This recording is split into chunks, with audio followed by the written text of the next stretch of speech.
সম্মানিত ভিউয়ার্স, আজকে আমরা আলোচনা করব আমের মুকুলে কখন বিষ স্প্রে করা যায়, কখন স্প্রে করা যায় না। এই বিষয় নিয়ে আজকে আমরা কথা বলবো। আসুন আমরা দেখি আমের বাগানে কখন স্প্রে করা যায় এবং কখন স্প্রে করা যায় না। আমের স্প্রেটা হচ্ছে সাধারণত বিকালে করাই ভালো।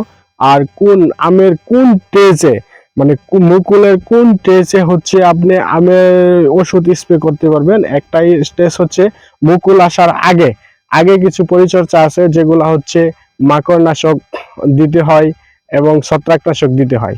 আর পরবর্তীতে সময় হচ্ছে যেটা হচ্ছে আমের মুকুল আসার পরে মুকুল যখন গাছ থেকে সাধারণত এই অবস্থায় বের হওয়া অবস্থায় আপনি স্প্রে করতে পারবেন।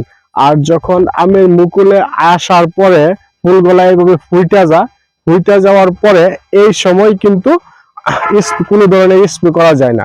এই ফুটা অবস্থায় যদি আপনি আমের মুকুলে স্প্রে করেন তাহলে হচ্ছে অনেক ফুল আপনার ঝরে যেতে পারে এই স্প্রেটার কারণে।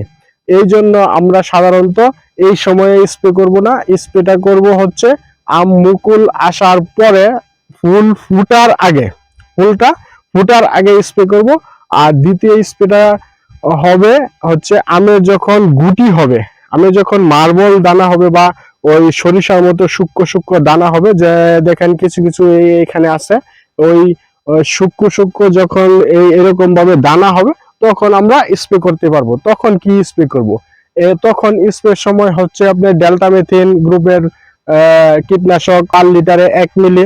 এটা হচ্ছে হপার পোকার জন্য, আমেতে হপার পোকার আক্রমণের জন্য অনেক হচ্ছে আপনার আম কালো হয়ে জয়রা পড়া যা। এটা হপার পোকার জন্য ডেল্টামেথিন অথবা সাইপারমেথিন আপনি স্প্রে করতে পারবেন পার লিটারে 1 মিলি। আর এর সাথে আপনি ছত্রাকনাশক স্প্রে করতে পারবেন, ম্যানকোজেব অথবা কার্বনডাজিম। এই দুই ছত্রাকনাশক যদি স্প্রে করেন পার লিটারে 2 গ্রাম, তাহলে আমের যে মুকুলের যে পরিচর্যাটা এটা সঠিকভাবে হবে এবং আমের এই কড়া এবং মুকুল কোনোটাই ঝরবে না। ধন্যবাদ। আসসালামু আলাইকুম।